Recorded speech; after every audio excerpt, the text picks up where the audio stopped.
नमस्कार, वेलकम, सुस्वागतम। सामाजिक विज्ञान कक्षा 8 मॉडल प्रश्न पत्र परीक्षा 2022 के अंदर होने वाली है, उसका मैं लेकर के हाजिर हुआ हूँ। समय 2.5 घंटे का आपकी परीक्षा में रहेगा और 80 नंबर का आपका पूर्णांक रहेगा। बहुत ही अच्छे से सामाजिक विज्ञान का पेपर है, मैं सॉल्यूशन करवाने वाला हूँ, तो वीडियो को अंत तक जरूर देखें और चैनल पर पहली बार आए चैनल को सब्सक्राइब करने के साथ साथ बेल आइकन दबाएं, जिससे आपको ऐसे ही लेटेस्ट वीडियोज समय समय पर मिलते रहेंगे। समस्त मॉडल पेपर मैं हल करवाता रहता हूँ। भारत का अंतिम वायसराय कौन था? पहला सवाल आपकी स्क्रीन पे है, तो सही आंसर है आपका लॉर्ड माउंट बेटन। सर्वप्रथम भारत आने वाली पश्चिमी ताकत कौन सी थी? तो पुर्तगाली थे, वो सबसे पहले भारत आए थे और सबसे बाद में गए थे। ये भी आपको ध्यान रखना है, बहुत ही मोस्ट सवाल है। शेर मैसूर के नाम से जाना जाता है, तो इसका सही आंसर आपके हो जाएगा ब टीपू सुल्तान। राज्यसभा में कुल कितने सदस्य होते हैं? तो ऑप्शन 238 भी आ सकता है, 12 भी आ सकता है, 250 भी आ सकता है, 80 भी आ सकता है। सही आंसर है 250। 238 है वो राज्यों के द्वारा चुने जाते हैं और 12 को राष्ट्रपति के द्वारा मनोनीत किया जाता है। और 80 क्या है भाई? अनुच्छेद 80 के तहत ये राज्यसभा के सदस्य होते हैं, ये ध्यान रखना है। राजस्थान के जिस जिले में जनसंख्या घनत्व सर्वाधिक पाया जाता है वह कौन सा है? तो 2011 की जनगणना के अनुसार जयपुर है 595 और सबसे कम पूछ ले तो जैसलमेर 17। ये भी ध्यान रखें। महाराणा प्रताप हवाई अड्डा कहाँ स्थित है? तो उदयपुर के डबोक में स्थित है। बिल्कुल ही आपका सही आंसर द हो जाएगा। भारत सरकार ने सूचना का अधिकार अधिनियम कब पारित किया? तो 12 मई 2005। सन ही पूछा जाता है आपसे, इसलिए सन 2005 आपका सही आंसर ब हो जाएगा। संविधान के किस अनुच्छेद में अस्पृश्यता को दंडनीय अपराध घोषित किया गया है? तो अनुच्छेद 17 आपका सही आंसर है। 1857 में सबसे पहले विद्रोह कहाँ प्रारंभ हुआ था? तो सबसे पहले मेरठ में प्रारंभ हुआ था 10 मई को। उसके बाद कानपुर और उसके बाद धीरे धीरे सभी जगह फैल गया था। कानून बनाने में सर्वाधिक महत्वपूर्ण भूमिका किसकी होती है? तो सबसे महत्वपूर्ण भूमिका वो संसद की होती है। ये 10 सवाल आपके एक एक नंबर के आने वाले हैं। आपको जैसे ही ये सवाल आए इस तरह से यहाँ छाननी बनानी है और उसमें क्रम संख्या लगा करके 1 2 3 4 5 6 7 8 9 10 और नीचे ऑप्शन जो सही आंसर है वो लिखते जाना है। इस तरह से छाननी बना करके आंसर दीजिए। अब है खाली जगह रिक्त स्थान। राजस्थान स्थापना दिवस कब मनाया जाता है? तो सही आंसर आपका हो जाएगा 30 मार्च 1949। कितना भाई? 30 मार्च 1949 को। ये ध्यान रखना है। आपको नहीं दिख रहा है तो मैं लिख के बता देता हूँ। मॉडल पेपर की यदि आपको पीडीएफ चाहिए तो नीचे मैं डिस्क्रिप्शन के अंदर लिंक दे रहा हूँ व्हाट्सएप ग्रुप का, उसमें जुड़ करके आप ले सकते हैं। ग्राम पंचायत का मुखिया कौन होता है? तो सरपंच होता है। सही आंसर इसका होगा। धर्म को राज्य से अलग रखने की अवधारणा को क्या कहते हैं? तो धर्म निरपेक्षता कहते हैं। क्या कहते हैं भाई? धर्म निरपेक्षता कहते हैं। ठीक है ना, ये ध्यान रखेंगे आप। आगे अगला सवाल है, राजस्थान में सर्वाधिक लिंगानुपात किस जिले का है? तो डूंगरपुर का है। क्या सही आंसर है भाई? डूंगरपुर जिले का सर्वाधिक लिंगानुपात है। भारत के 4 महानगरों दिल्ली, मुंबई, चेन्नई और कोलकाता को जोड़ने वाले राजमार्ग को क्या कहा जाता है? तो स्वर्णिम चतुर्भुज क्या कहा जाता है? क्या कहा जाता है भाई? स्वर्णिम चतुर्भुज। ध्यान रखेंगे, स्वर्णिम चतुर्भुज कहा जाता है। ठीक है, चलिए आगे बढ़ते हैं। अब ये आपके 5 सवाल थे वो खाली स्थान के थे, एक एक नंबर के। अब 5 सवाल आपके हाँ और ना वाले पूछे जाएंगे। तो देखिए, हाँ या ना में उत्तर दीजिए। इस तरह से लिखा आ रहा है, संयुक्त राजस्थान के राज प्रमुख भोपाल सिंह थे। बिल्कुल हाँ, सही आंसर। ये तीसरे चरण के अंदर जब उदयपुर को मिलाया गया था उस समय इनको बनाया गया था। कुंभलगढ़ दुर्ग के कटारगढ़ में महाराणा प्रताप का जन्म हुआ था। बिल्कुल सही आंसर है। महाराणा प्रताप का जन्म है वो कुंभलगढ़ के कटारगढ़ दुर्ग में हुआ था। अगला है, हुरडा सम्मेलन 17 जुलाई 1834 को हुआ था। बिल्कुल ना है इसका सही जवाब, क्योंकि ये 1734 में हुआ था। 1834 नहीं था, 1734 था। ये ध्यान रखना है आपको। देखिए किस तरह से आपको कन्फ्यूजन किया गया है कि 1700 की जगह 1800 दे दिया, तारीख वही दे दी, लेकिन आपको ध्यान रखना है। अगला है, आदिवासियों का एक ही जनजातीय धर्म होता है। नहीं, ये भी ना होगा, क्योंकि इसके भी अलग अलग है।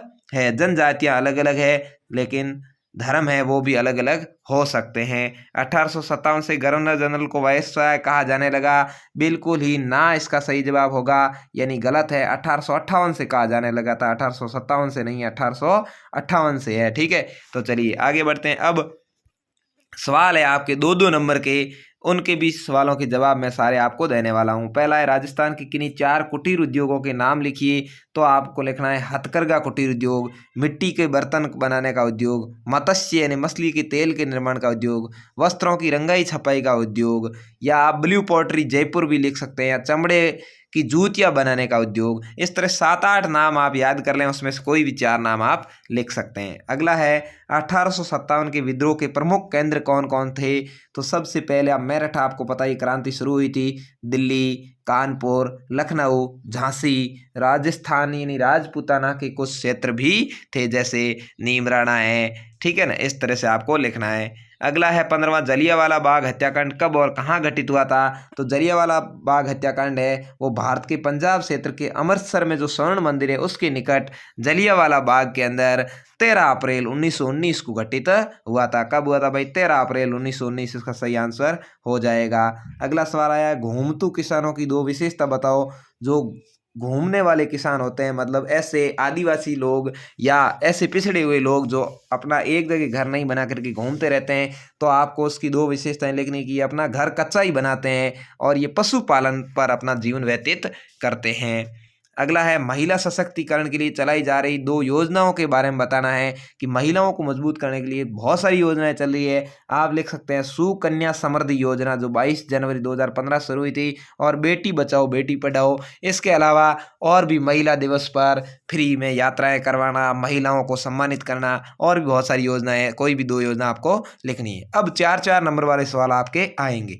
रामकृष्ण मिशन की स्थापना किसने की, ये किस बात पर जोर देता है। तो स्वामी विवेकानंद जी ने बेलूर मठ कोलकाता में 1 मई 1857 को रामकृष्ण मिशन की स्थापना की थी, और ये वेदांत दर्शन का प्रचार करता है, यानी सेवा और दूसरों की सेवा और परोपकार पर ध्यान देने वाला संगठन था। बहुत ही अच्छा संगठन स्वामी जी ने खड़ा किया था। अगला है 1900 राजस्थान में 1857 की क्रांति क्या कारण रहे थे, समझाइए। तो ब्रिटिश सरकार के शासन से असंतुष्ट थे, और इसको आपको 4-5 लाइन में समझाना भी है, क्योंकि 4 नंबर का सवाल है। अगला है अपराध की जांच करने में पुलिस की क्या भूमिका है। तो पुलिस की भूमिका ये है कि वो निष्पक्षता और तीव्र गति से पीड़ित को न्याय दिलाने की कोशिश करे। इसके अलावा भी आपको 3-4 लाइनें और भी लिखनी है कि पुलिस को पीड़ित की पूरी जानकारी लेकर के, और जो भी अपराधी है उनको दंड देना चाहिए, उनको माना कि कोर्ट के द्वारा दंड दिलवाना चाहिए, उनको पकड़ना चाहिए, ये सारी बातें आप लिखेंगे। अगला है ऊर्जा अथवा शक्ति के परंपरागत स्रोतों का वर्णन कीजिए। तो आपको पता होगा शक्ति यानी ऊर्जा है, उसके 2 तरह के स्रोत होते हैं, एक होते हैं परंपरागत, एक होते हैं गैर परंपरागत। तो आपको यहाँ तो परंपरागत पूछा है, तो आपको लिखना है कोयला, पेट्रोलियम, प्राकृतिक गैस, बिजली। इन सभी का वर्णन भी करना है कि कोयला कहाँ से आता है, पेट्रोलियम कहाँ से निकलता है, प्राकृतिक गैस कहाँ से प्राप्त होती है, बिजली कहाँ से प्राप्त होती है। इनका 1-1, 2-2 लाइन में वर्णन भी करना है, क्योंकि 5 नंबर का सवाल है, और इन 4-5 का आप वर्णन करेंगे 2-2 लाइन में, तो आपको 5 में से 5 नंबर मिल जाएंगे। मान लो आपको सवाल गैर परंपरागत ऊर्जा स्रोतों का पूछ लेते,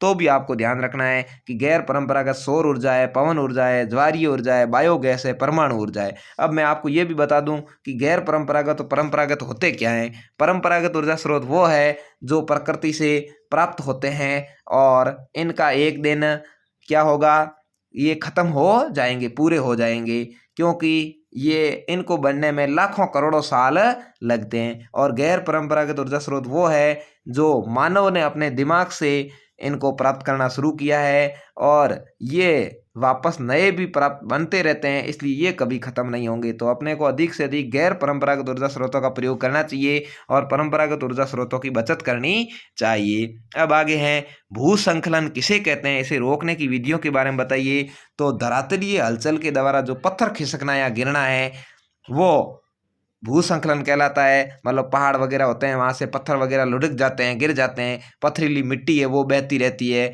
तो ये भूसंकलन है। इसे रोकने के लिए वृक्षारोपण और वनों की कटाई वृक्षारोपण करना और वनों की कटाई पर रोक लगाना, जल निकासी नियंत्रण के उपाय, यानी पानी कैसे पहाड़ों से धीरे धीरे उतरे, क्योंकि यदि पानी तेज गति से उतरेगा तो उसके साथ पत्थर है वो भी आ जाएंगे। तीव्र ढालों की अपेक्षा समतल भूमि में खेती करने का प्रयास करना चाहिए और स्थानांतरित खेती पर रोक लगनी चाहिए। यानी क्या करते हैं कई लोग, एक जगह से पेड़ काट करके वहाँ खेती करते हैं, 2 साल बाद उस खेत को छोड़ देते हैं, आगे और खेती करने लग जाते हैं, वहाँ और पेड़ों की कटाई हो जाती है। तो इनको रोकना और सीढ़ीनुमा कृषि को बढ़ावा देना, ये है वो भू संकलन रोकने की विधियां है। अगला सवाल है, स्वतंत्र न्यायपालिका से आप क्या समझते हैं? तो स्वतंत्र न्यायपालिका का मतलब है ये सरकार के अन्य जो भी अंग है, व्यवस्थापिका है, कार्यपालिका है, उससे स्वतंत्र हो और निजी हित समूह से प्रभावित नहीं हो। यानी जो न्यायपालिका है, जो न्यायालय है, वो बिल्कुल आज़ाद होना चाहिए, स्वतंत्र होना चाहिए और अपना निर्णय लेते समय उनको हिचकिचाना नहीं चाहिए, किसी के भी अधीन रह करके निर्णय नहीं लेना चाहिए। कर्तव्यों के बिना हमारे अधिकार खोखले हैं। भारतीय संविधान द्वारा नागरिकों को कौन कौन से मौलिक अधिकार प्रदान किए गए हैं बताने हैं। तो भारतीय न्यायपालिका द्वारा, जो संविधान द्वारा कुल 7 मूल अधिकार प्रदान किए गए थे, अब 6 ये ध्यान रखना। 7 कौन थे? समानता का अधिकार, दूसरा था स्वतंत्रता का अधिकार, तीसरा था शोषण के विरुद्ध अधिकार, चौथा था धार्मिक स्वतंत्रता का अधिकार, पांचवा था संस्कृति व शिक्षा का अधिकार, छठा था संपत्ति का अधिकार और सातवां था संवैधानिक उपचारों का अधिकार। तो उसमें से अब संपत्ति के अधिकार को हटा लिया गया है, क्योंकि लोग है वो अननाउन तरीके से, यानी गैर कानूनी तरीके से संपत्ति इकट्ठी करने लग गए थे, इसलिए संपत्ति के अधिकार को मूल अधिकारों से हटा दिया गया। अब पीछे 6 अधिकार रहे हैं, ये आपको ध्यान रखना है, ठीक है ना। और उसको समझाना भी है, 2-2, 3-3 लाइन में इसके बारे में विशेषता भी बतानी है, क्योंकि ये सवाल आपके है वो 6 नंबर का होने वाला है। अगला है, बंगाल विभाजन पर एक लेख लिखिए। यानी जो बंगाल का विभाजन हुआ था 16 अक्टूबर 1905 को, उस पर एक लेख लिखना है। उस समय जो भारत के गवर्नर जनरल थे वो कर्जन थे और मुस्लिम बहुल इलाके के नाम पर उन्होंने बंगाल को अलग किया था और उसे बंग भंग भी कहा जाता है। तो कुल मिलाकर के भारत और पाकिस्तान बाद में जो 2 देश बने थे, एक मुस्लिम देश और एक भारत देश, जिसके अंदर कुल मिलाकर के भारत ने हिंदू देश अपनाया नहीं था, क्योंकि हमने तो कहा था कि सभी धर्म समान है, लेकिन इसकी नींव है वो 1905 में ये बंगाल विभाजन से शुरू हुई थी। तो इसके बारे में आपको एक लेख लिखना है। इन्हें 6 नंबर का सवाल है, कम से कम आपको 1 से 1.5 पेज भरना है। अगला है 26वां, संसाधन संरक्षण की आवश्यकता को स्पष्ट कीजिए। संसाधन वही है जो अपने काम आते हैं, तो संसाधनों को सावधानी पूर्वक उपयोग करना है, और क्योंकि संसाधन है वो सीमित है तो इस पर आपको 5-7 बातें लिखनी है। संसाधन के अंदर ये जो पीछे अभी आया था ना अपने बिजली वगैरह, वो सारे ही आएंगे और उसके अलावा भी और बहुत सारे संसाधन हैं, उन सभी के बारे में लिखना है। ये 6 नंबर का सवाल है, तो इस पर भी 1 से 1.5 पेज आपको भरना होगा।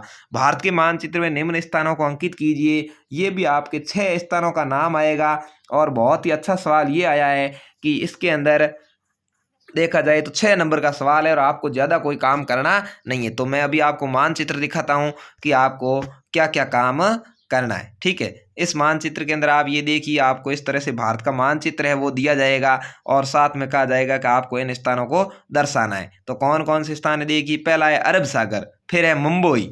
तो अब देखिए आपको यहाँ पर अरब सागर नजर आएगा। आप पहले नक्शे का अभ्यास कर लें, मैप का अभ्यास कर लें। यहाँ पर अरब सागर है, किधर? ये इधर नीचे श्रीलंका है और इधर ये जो माना कि पाकिस्तान का इलाका है, इनके बीच का ये जो क्षेत्र है वो अरब सागर है। तो आप यहाँ पर एक बिंदु बना करके अरब सागर लिख देंगे, ठीक है। उसके बाद मुंबई है, तो मुंबई आपको पता है महाराष्ट्र में, तो ये यहाँ पर मुंबई है, तो यहाँ पर आपको एक बिंदु लगा करके मुंबई को दर्शा देना है। मुंबई राजस्थान के बिल्कुल नीचे गुजरात और उससे नीचे मुंबई है, ज़्यादा दूर नहीं है। इसके अलावा और कौन से पूछे हैं देखते हैं भाई। और पूछा है कोलकाता और गोवा, तो चलिए देखते हैं। बिल्कुल कोलकाता आपको सबसे इधर मिलेगा, ये देखिए आप, यहाँ पर आपको नजर आ रहा है कोलकाता।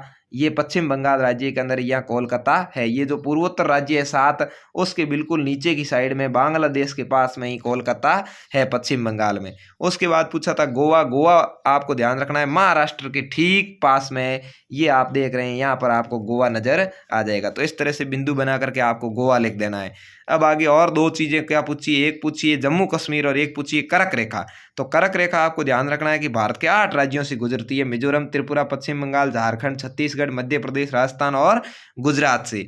और पूछा था जम्मू कश्मीर। तो जम्मू कश्मीर सबसे ऊपर है, आपको पता होगा, बिल्कुल राजस्थान से ऊपर ये राजस्थान या अपना, इससे ऊपर ये पंजाब और इससे ऊपर ये जम्मू कश्मीर रहा। तो यहाँ पर आपको जम्मू कश्मीर दिखाई दे देगा, तो यहाँ पर आपको बिंदु लगा के जम्मू कश्मीर लिखना है। और उसके बाद जो 6 राज्यों से वो कर्क रेखा गुजरती है, तो आपको इस तरह से यहाँ से कर्क रेखा है वो गुजरेगी, तो इधर से ये जो कर्क रेखा है वो आपको बना देनी है। और उन 8 राज्यों का नाम भी आपको याद रखना है जो मैंने आपको बताया था, एक बार और देख लीजिए, मिजोरम, त्रिपुरा, पश्चिम बंगाल, झारखंड, छत्तीसगढ़, मध्य प्रदेश, राजस्थान और गुजरात। तो आपको इन राज्यों को दर्शाते हुए कर्क रेखा को वहाँ पर खींच देना है। तो इस तरह से आपको बहुत ही अच्छे से सामाजिक का पेपर मैंने सॉल्व कराने का प्रयास किया है। आप इसका अभ्यास कीजिए, इसकी पीडीएफ आपको प्राप्त करनी है तो जो डिस्क्रिप्शन के अंदर मैंने व्हाट्सएप ग्रुप का लिंक दे रखा है उसे जाकर के ज्वाइन कीजिए और बोलिए ग्रुप में, मैं आपको भेज दूंगा। अनिल क्लासेज यूट्यूब चैनल है वो ज़रूर सब्सक्राइब कर लीजिए,